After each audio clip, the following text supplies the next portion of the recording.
وقال رضي الله تعالى عنه ونفعنا به وبعلومه وفيكم في الدارين آمين يا رب العالمين. بسم الله الرحمن الرحيم. فصل في ذكر شيء ing dalam nerangaken nutur suwiji-wiji minal ayani saking pira-pira kahanan al mutanajjisati kang kena najis wa malan perkara yadhuru kang bisa suci apa minha saking mutanajjisa dibagi kelawan den sama wa malan perkara la yadhuru kang ora bisa suci apa wa juludul maitati utawi kulite batang kulluha ya sakabehane maita tazuru iku bisa suci apa juludul maitati tibahi kelawan den sama sawaun padha uga fidzalika ing dalem mengkono maita tu makulillah mi utawi badange kewan kang kena den pangan daginge wa ghairihi lan liyane makulillah wa kaifiyatu dabghi utawi tata carane nyamak iku ayun si ayen to ngilangi sapa wong kudulal jildi ing apa ya nek cara basa biyen kiter-kiterane kulit leluwian-leluwiane kulit mimma nyatane saking perkara yu'afinu kang basenake apa mahu ing jilet bayane mamau minad dami saking gede wa nahwihi lan sepadane dam bisyai'in kelawan suwiji-wiji hirrifin kang sepet ka'asfin kaya godhong widara walau kana senajan ana apa al-hirrifu perkara kang sepet najisan iku najis kadarki hamamin kaya kotorane dara taine dara kafa mongko nyukupi apa darku hamam fi dabhi ing dalem nyamak illa jildal kalbi kejaba kulite asu wal hinsiri lan celeng wa malan perkara tawalla dangka kang kaanake apa ma minha samin minhuma saking karone kalep al hinzir au min ahadihima uta saking salah suwijine kalep al hinzir ma'a hayawanin ing dalam sumertane hewan tahirin kang suci wala yadhuru mangko ora suci apa ma ittibahi kelawan den sama wa azmul maitati utawi balungi padang wa syaruha lan rambute maitah najisun iku najis wa kadzalan iku kaya mengkono azmul maitah al maitatu taibatan aidon halimale najisatun iku najis Wuri jalan den karepake biya kelawan maitah azailatul hayati iku hewan kang ilang uripe di ghairi zakatin kelawan saliyane sembelian syar'iyatin kang bangsa syara fala yustasna mengkora den jabaake hina izin ing dalam ari kalane mengkono bi ghairi zakatin syar'iyah janinul muzakkati apa anake hewan kang den sembelih ila kharaja ing dalem nalikane metu apa janin min batni ummihi saking wetenge ibune janin maitan halih mati di anna zakatahu krana temen setune sembelihane janin fi zakati ummihi iku tetep ing dalem sembelihane ibune janin wa kadzalan iku kaya mengkono janin ghairuhu tailiyane janin minal mustasnayati nyatane saking pira-pira perkara kang den jabaake al mazkurati kang den tutur fil maksudati kang ing dalem kitab kang den beber keterangane summa tasna nu jabaake sinten musonef min saril maitati saking rambute batang qaulahu ing dawe musannaf ilal adamiya kejaba ana adam fa inna syarahu mongko tegese temen setuhune rambute adam tahirun iku suci kametatihi kaya bangkene utawa batange adami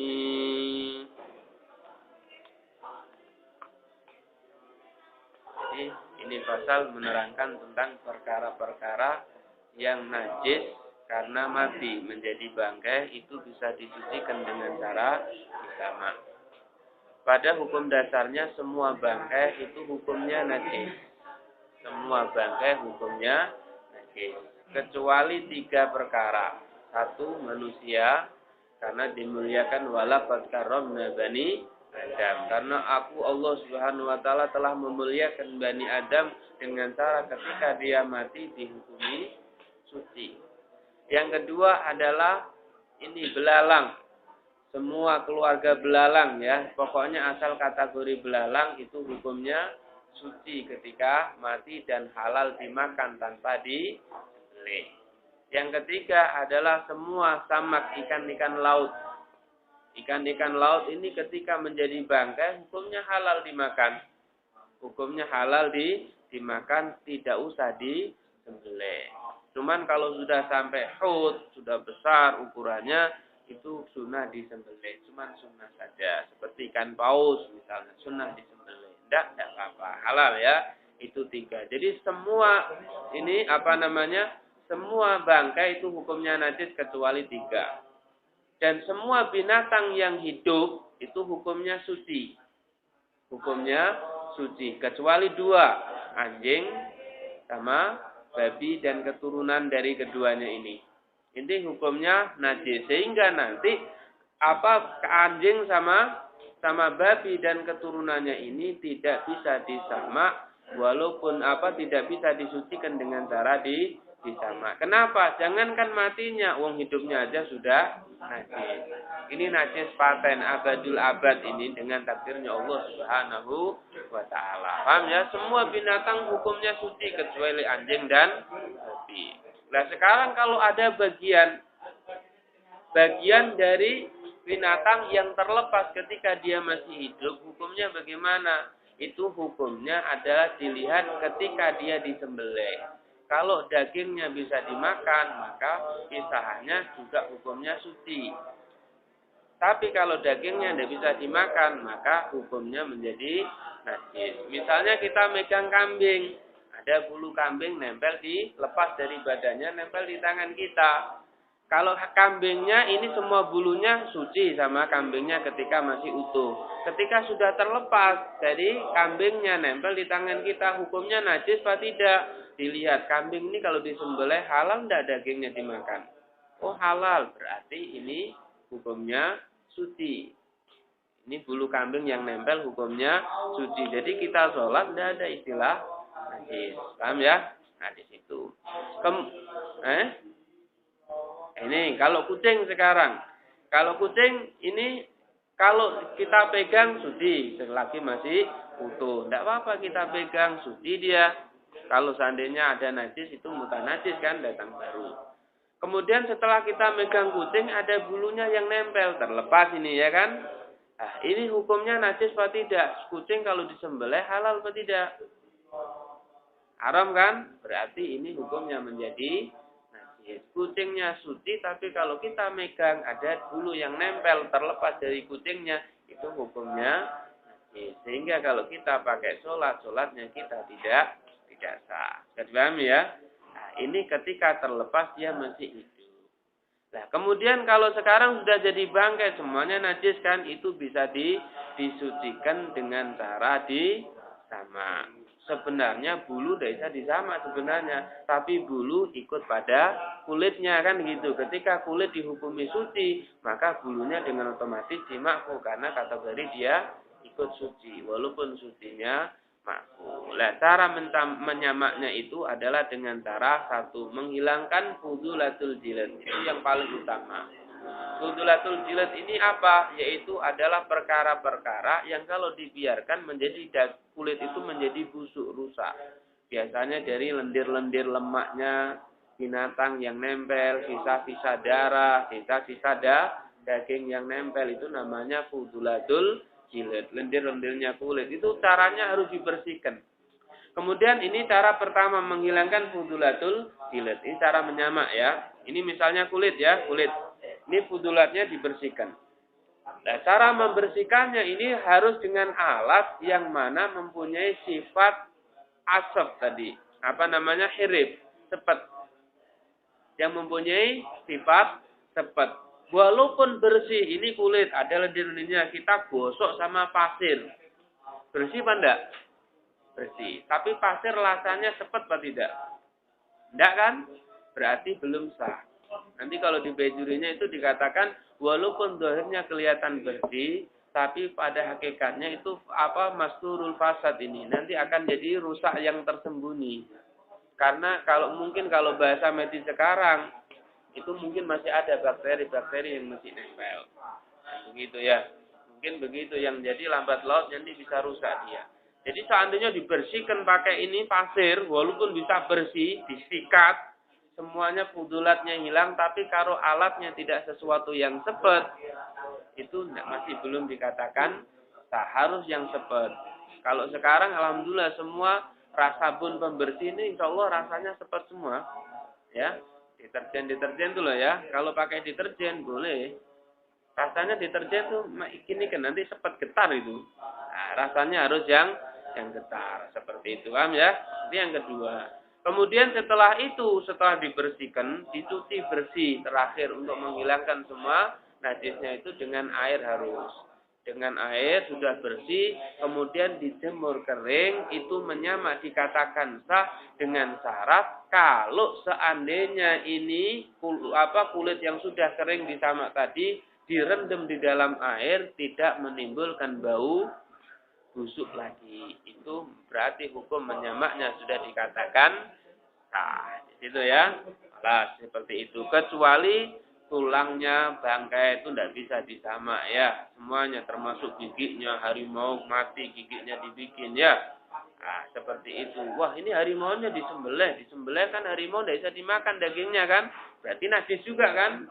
Wah, giginya harimau ini dibikin aksesoris, dibikin kalung. Biar kelihatan ganas, kayak malaikat Malik. Nah, gitu ya. Kayak malaikat Malik, jangan-jangan jadi temennya Malik nanti di akhirat. Neraka. Nah, gitu ya. Nah, gitu ya. Lah, terusnya lagi. Faslun. Kecuali ini ya, kambing atau anak-anak, hewan-hewan binatang-binatang yang mana dia keadaan ini induknya disembelih, dia mati di dalam. Itu hukumnya bukan bangkai, tapi hukumnya itu sembelihannya ikut pada induk. Jadi boleh dimakan, tidak apa-apa.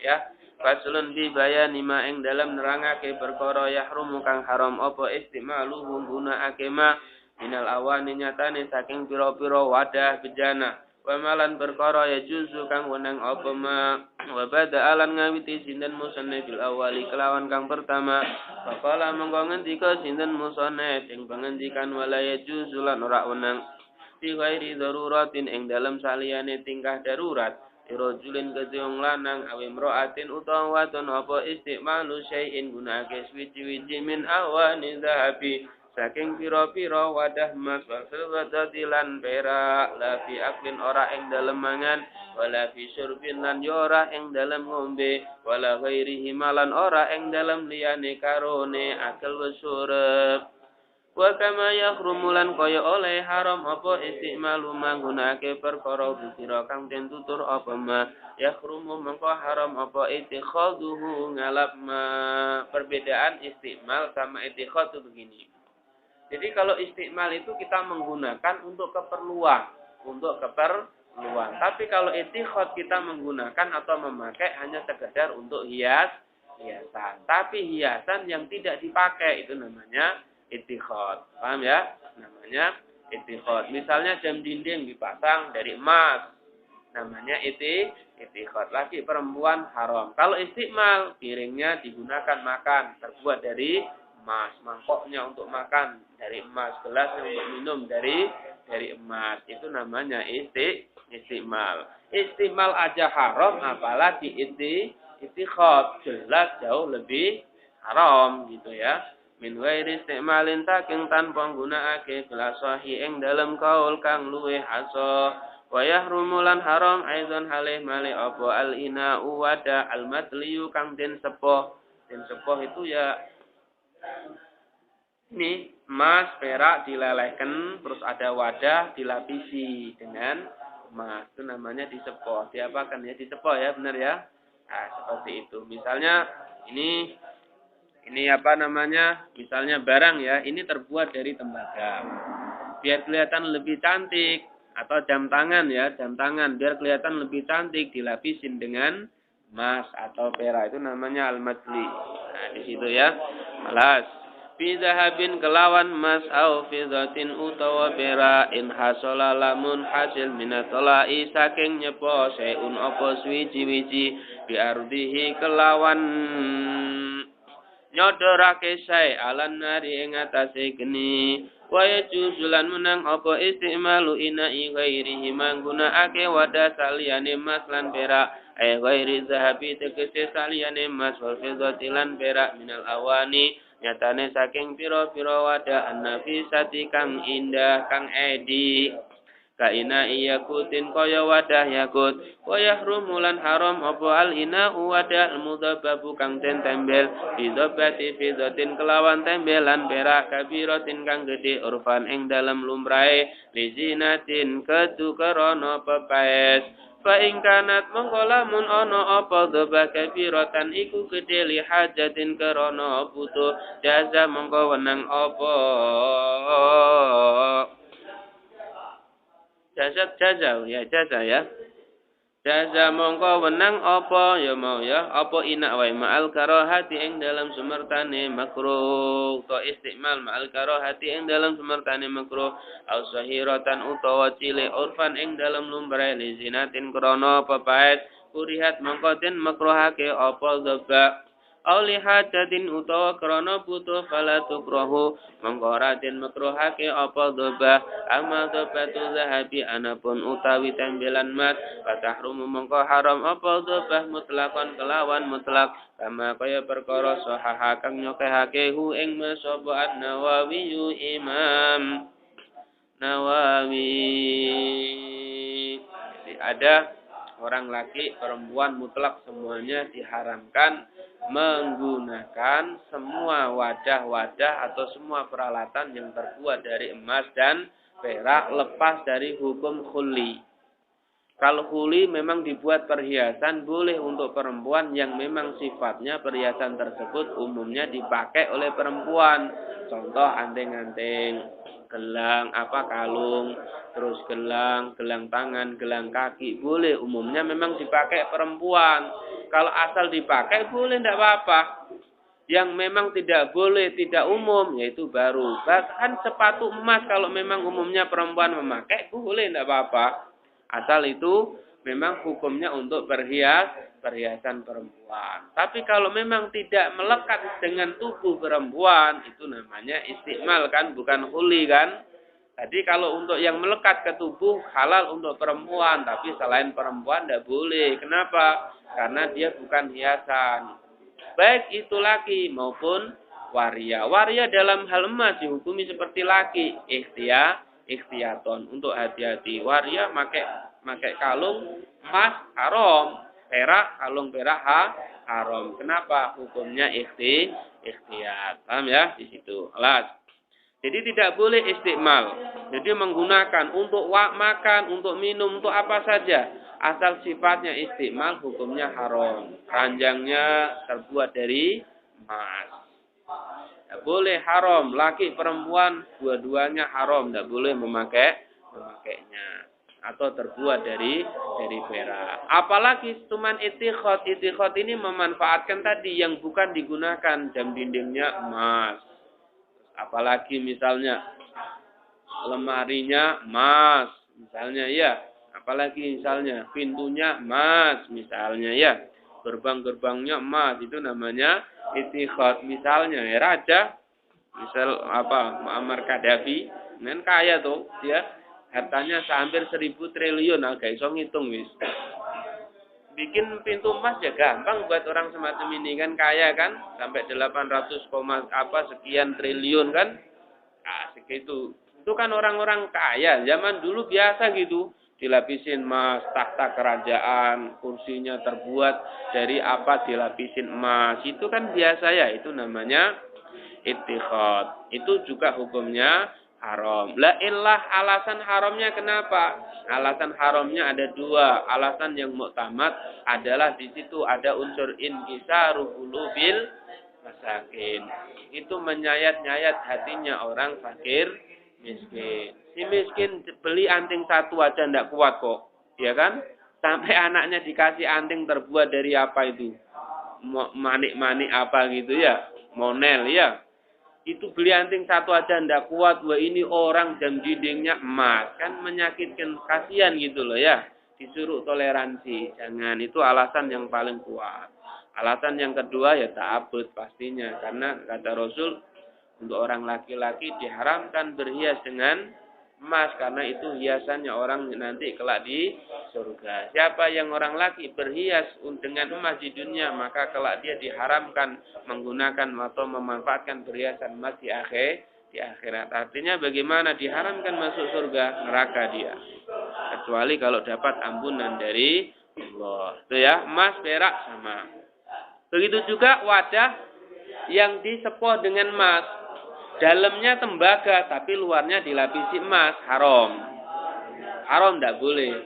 Kenapa? Karena kelihatan orang ini kalau emas orang semua mengenal. Kenapa? Warnanya kuning. Tidak tahu kalau sekarang emas putih. Tidak paham saya kalau hukum sampai perkembangan seperti itu. Kalau dibalik boleh. Wadah asli emas tapi ditutup dengan tembaga. Dengan stainless. Jadi kelihatannya orang melihat wadah tembaga. Nah itu halal. Yang tidak boleh itu wadahnya tembaga tapi dilapisin dengan emas. Walaupun cuma lapisannya tok luar, hukumnya jadi haram. Kenapa? Orang fakir melihat wadahnya terbuat dari emas. Orang fakir tahu emas asli sama kuningan tahu kok. Bisa bedakan mereka. Itu kenapa? Karena itu emas itu adalah sebuah wadah yang memang sebuah barang yang banyak dikenali, hatta orang miskin tahu bagaimana itu modelnya emas. Begitu juga dengan perak. Cuman kalau perak tidak begitu dominan ya, orang ngerti ini perak atau stainless bingung boleh ya. Nah, seperti itu. Itu alasannya. Jadi kalau ada wadah dilapisi emas haram, walaupun aslinya itu wadah tembaga. Tapi kalau dibalik ada asli emas, tangkir asli emas, itu dilapisi total menjadi dengan tembaga, itu menjadi halal dipakai walaupun dalamnya adalah emas. Karena alasannya tadi untuk menjaga perasaan orang yang miskin. Tapi kalau selain emas dan perak boleh walaupun harganya lebih mahal.